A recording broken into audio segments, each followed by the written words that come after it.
This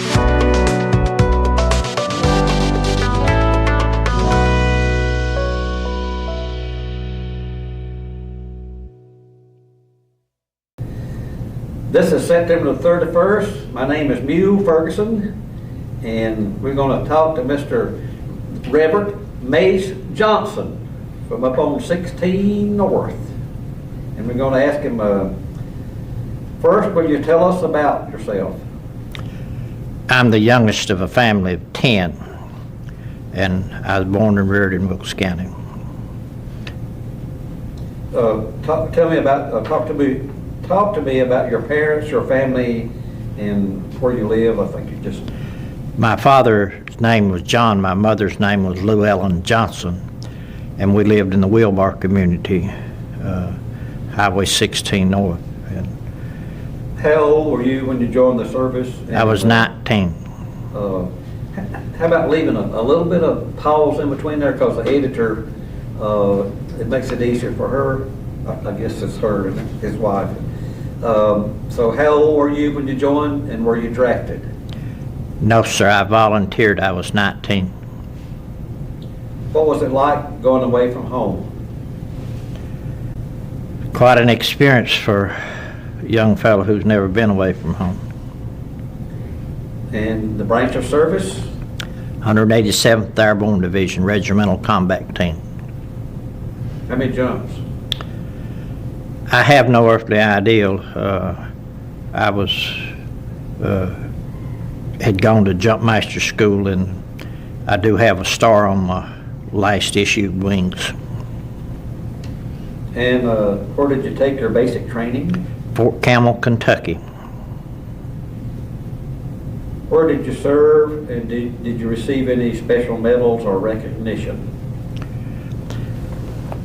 Well, no, not really. There are a lot of things that we could tell you, but none that deserves special attention, I don't think. All right. Where did you serve? I served with the 187th Airborne Division in Korea and Japan. Okay, you just answered the next question. Did you serve in the war? So describe your uniform. Well, can I start at the jump boots and go up? That's what I want, because it's a distinctive, it stands out. I just recently purchased a new pair of jump boots, but the spit and shine I always enjoyed. They kidded me a lot that I never had shoes till I got in the military, but I did like my boots, and our uniforms is khaki pants and shirts and fatigue jackets and fatigue pants for training and work. Of course, Class A's was khakis. What about the blouse? And tell me a little bit about that. Well, as you know, you put your pants legs in the top of your boot, lace them up, and we discovered, and you could buy chains that you could put in your breeches legs, and when you stood up and stomped your foot, the chains would fall down, made a better impression in their neater blouse than your boots. Any particular food in the military you liked and disliked? Well, most of it was good. I learned that they always served fish on Friday, and that was something that I wasn't accustomed to on Friday. I just ate it when we had it. Do you know why they served it? I think it has something to do with a religious day for perhaps a Catholic or... Entertainment. What did you do when you were off duty? Well, amazing. I was pretty well a soldier. I didn't go for a lot of entertainment. You got any stories about your buddies, anything like that? Well, I have several stories that I could share with you. Just one short one? Let me share a story about a black fellow. His name was Franklin Miller, and of course we took basic training together and went overseas together, and the only time we was ever separated when one of us would be on furlough. But when I got discharged, we got discharged from Fort Campbell, Kentucky, and I set him out at the bus station in Nashville, Tennessee, and he hugged my neck and cried. And this is what he said. He said, "John, I'll be praying for you." And I think he has. I've never seen him or heard from him since. Okay, the weather and geography in the area you served. Well, rough terrain, a lot of rain. They referred to it as monsoon seasons, rice paddies, honey buckets. Kind of tough. Your job responsibility while you were in the service. After we graduated from basic training, I became chief of our direction center in Charlie Batter's 674 Field Artillery Battalion. And of course, I was the chief, and my responsibility was seriously because we computed the data that we had given and plotted it on maps and charts and passed it on to the gun section chiefs to put on the howsers to fire our weapons as to what we had been identified. Stand by, I got a chance to.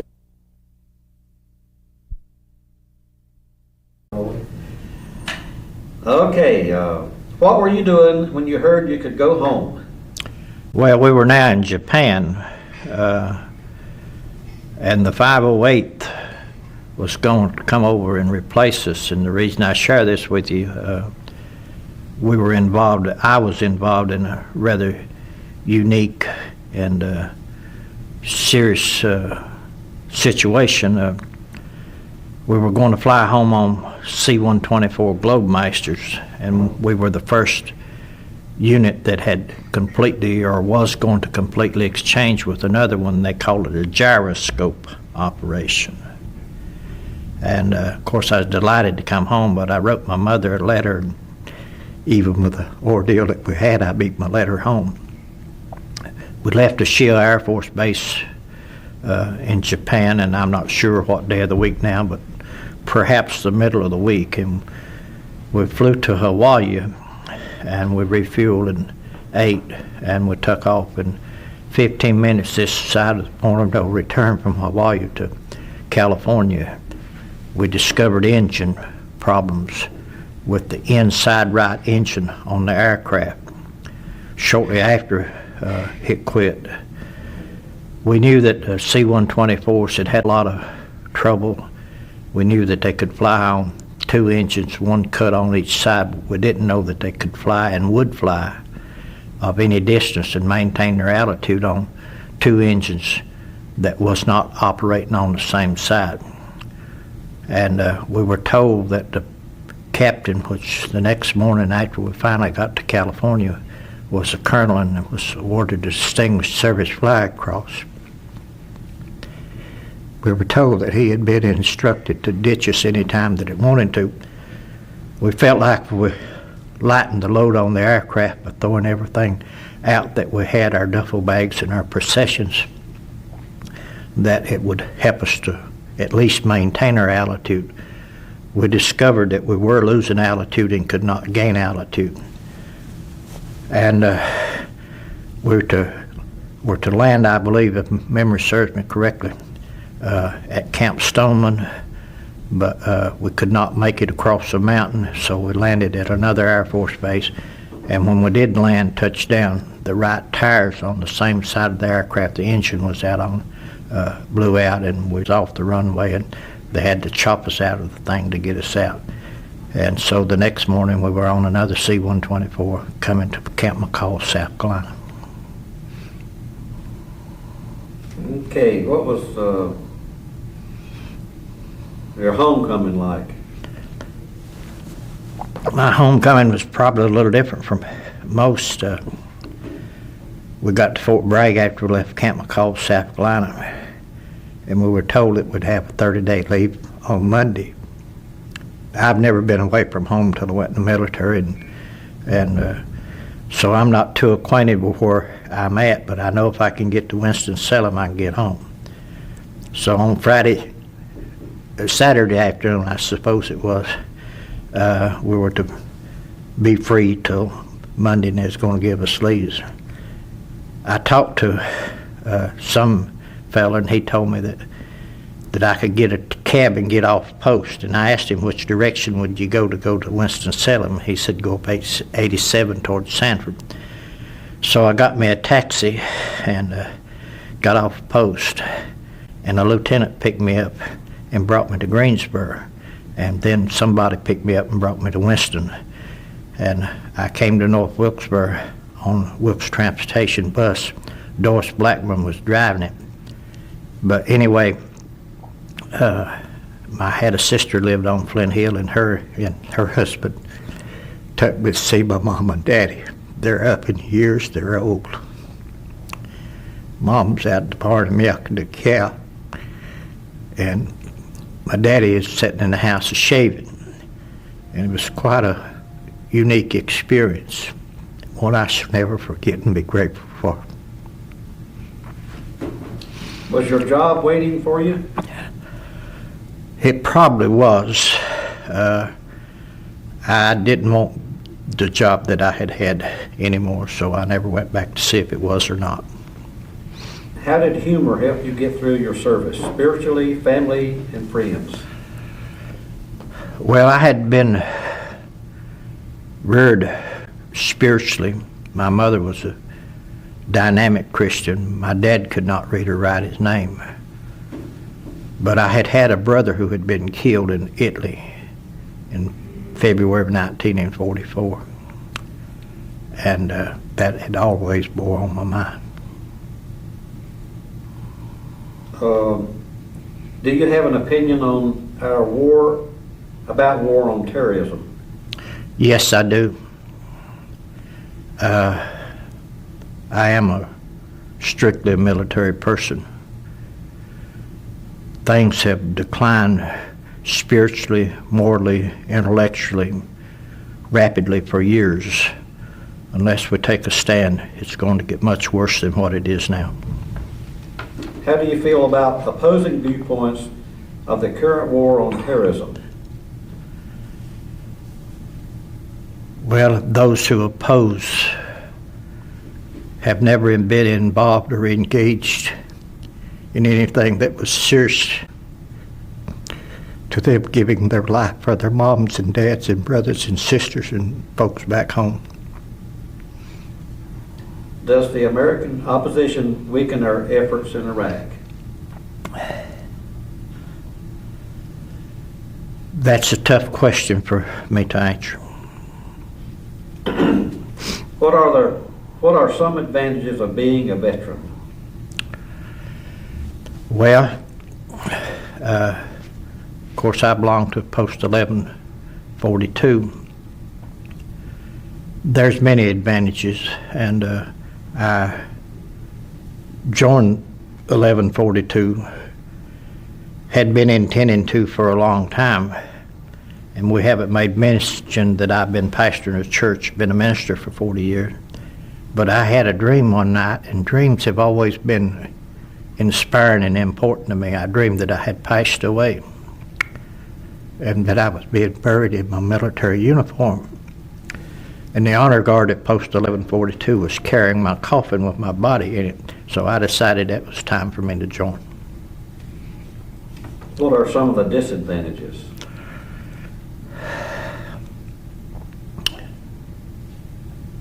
I would not want to criticize anything.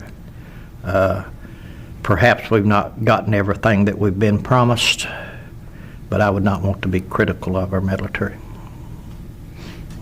Remember, I didn't write these questions. I know that. Sometimes I question about, sometimes I just go on through them if I look something like that. But anyway, I have to do it anyway.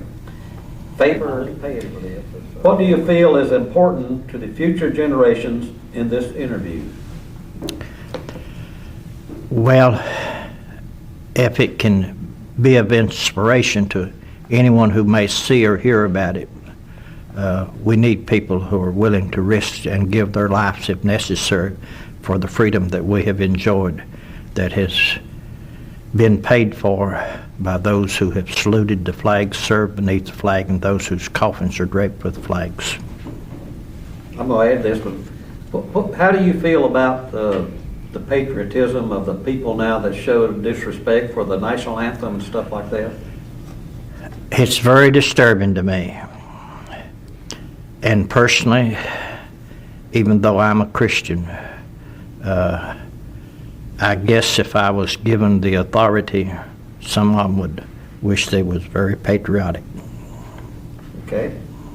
Do you have any particular memories about your life as a veteran that you would like to share? Well, one of the things, when I did get home, after I had gotten back, my brother-in-law and his wife and my mom and dad had taken me back to Fort Bragg on Sunday evening, but when I did get back home, I stayed home all week, didn't go anywhere. Now, we're typical hillbillies. We don't have running water. We don't have any of the modern convenience that a lot of folks had already obtained at that time. So I had decided that I wanted to make a career out of the military. And I had purposed in my heart that come Monday I was going to tell my mom and dad that I was going back, turn in the rest of my leave. I'd see them from time to time, but I was going to stay in service. I had a brother-in-law who's had a sister, and my brother-in-law was a prisoner for 400 and some days in World War II. But he sensed that there was something wrong or going on, I feel like. So he talked to me and wanted me to go with him up to his mother's. And there I saw my wife, and she's now been married to me for 51 years. But they were poor folks also. Had a little 3-room country home, and she was in the back room, and I was talking to her through the door, and I asked her where her boyfriend was at. This is what she told me. She said, he's sitting in there. She says she was talking about me, but I thought there was somebody with her. So I thought, well, here I go back to the military come Monday morning. But they talked to us, and somebody decided we should go get them a watermelon, and then I didn't really want to go back to the military. Okay, so we need, I'm rolling. Okay, you've already told us about your parents, and you're married, and how about your children? Tell me a little bit about that. We have 3 boys. The youngest one will be 48, his birthday. The next one, 46. The oldest one is 48. The next one is 46. The youngest one is 36, and he's Dr. Galen Johnson, and he teaches at Siloam Springs, Arkansas, at John Brown University, and he pastors a church in Fayetteville, Arkansas. And we have 2 grandsons, a great-grandson, and a granddaughter living. Our oldest grandson died when he was 4 years, 10 months, and 4 days of age. Where did you go to school? Miller's Creek. Where did you live when you joined the service, and were you drafted? No, sir, I volunteered. We lived in the Wilbar community And you lived? with my mom and daddy, Wilbar. Now is Miller's Creek, the extended area. Why did you leave? Why did you enlist? The truth is, things bothered me a lot, and I wasn't the best boy in the community, but I wanted to get revenge on somebody for my brother losing his life during World War II, and I discovered before I'd been in service too long that things didn't always turn out like you thought they would. Okay, this part of you already answered. Describe the uniform and describe the equipment you received upon enlistment. Were the uniform well-fitting and functional? All of the uniforms and your low-quarter shoes, along with your boots, were new clothing. They measured you and fitted you pretty good, but much of it should be tailored and needed to be tailored. In fact, I tried to tailor some of my own fatigue jackets to take up the space around my waist to keep them from being so big. Describe your basic training, where, when, and which unit.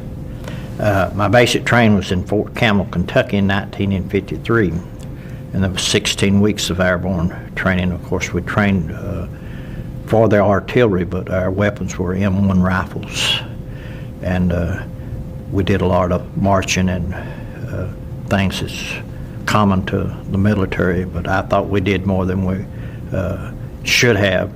But one thing about our military was when we were in the battery area, anytime we were going somewhere, we had to double time.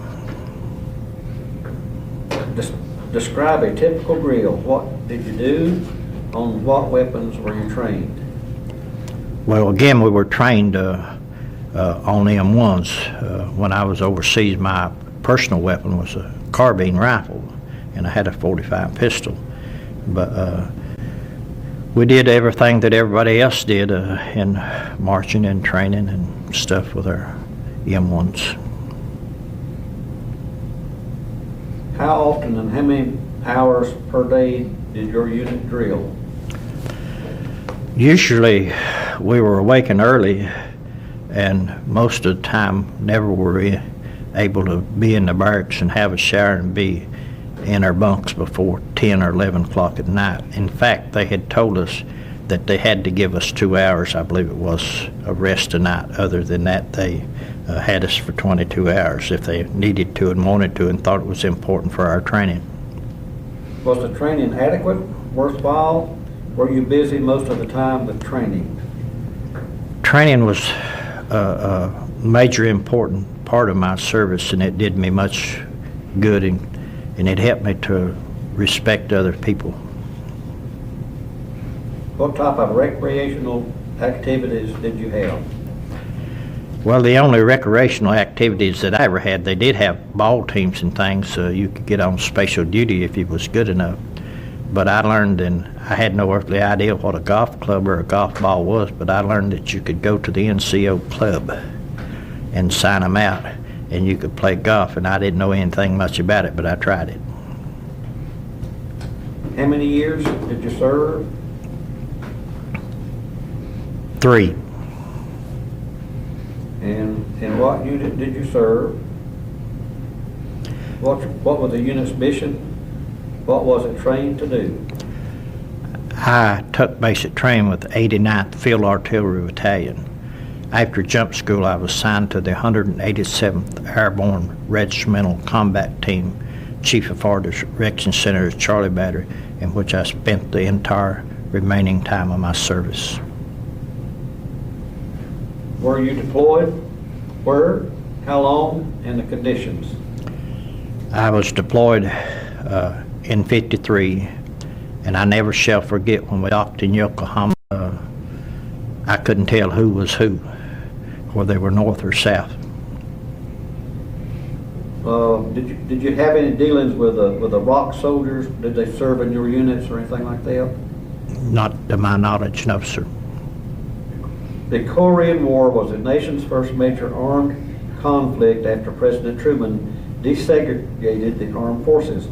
How do you think this affected the armed forces, especially operations in Korea? And you already expanded some on that. So, you had asked me about my relationship with them. I have to be quite blunt with you. I have nothing against, I am not prejudiced, I have nothing against a black person. But morally speaking, I think the black soldier felt like he was God's gift to women, and a lot of them intermingled with them. I wish they hadn't have done this. okay, that's good, but nobody else has answered that question. So that's another, that's what we want. We want the truth. It's been disturbing to me. As a civilian, how did you know about the situation in Korea? Once you entered the service, what did they tell you?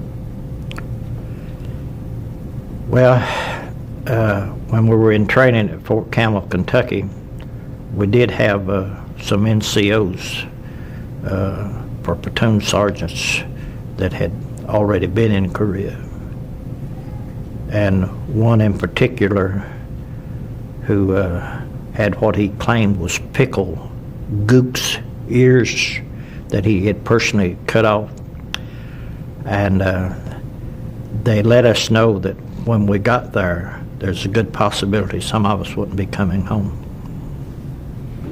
So they wasn't no John Wayne movie? No, no. Okay. How did you feel about the United Nations intervention in Korea? Well, as you know, down through the years, many things have been troubling to me. I'm a minister, not a politician. I do believe in defending your country and your family and sharing the gospel with everybody and trying to help them. That's about all I would comment about the intervention. While we're on that subject right there, this hasn't been brought up, but tell me a little bit about the services that you had when you were in the military. This had been the churches you went to. Did you go with Catholics and separate service, or tell me a little bit about that? To be honest with you, I didn't know that there was anything but missionary Baptist. Truthfully, I knew a little bit about Catholic, and I knew people who had rosaries around their necks. I knew what they were wearing, and when they were doing their Hail Marys and things, I didn't understand it. But I attended church in Fort Campbell, Kentucky, while in basic training as much as possible, and then I attended church services overseas as much as possible. I don't remember his name, but I remember a lieutenant who was a chaplain spoke to us in a group one time, and these are pretty basically the words he said, quote, "Wherever you're at, whatever you're doing, always remember God sees you." And I've never gotten away from that. All right, I'm going to ask another question that's not in here. It needs to be in here because the average person presumes that the military people in there are out raping, pillaging, and all that stuff. Tell me a little bit more. What was your opinion of how a lot of the other soldiers that were they good Christians or partiers, or just tell me a little bit about that. Well, in my experience, I ran into some who I didn't think that kind of a person existed. There were some roughnecks, but the military is a strange profession to be in. Some who have been wild and difficult to keep up with get in service, they turn out good.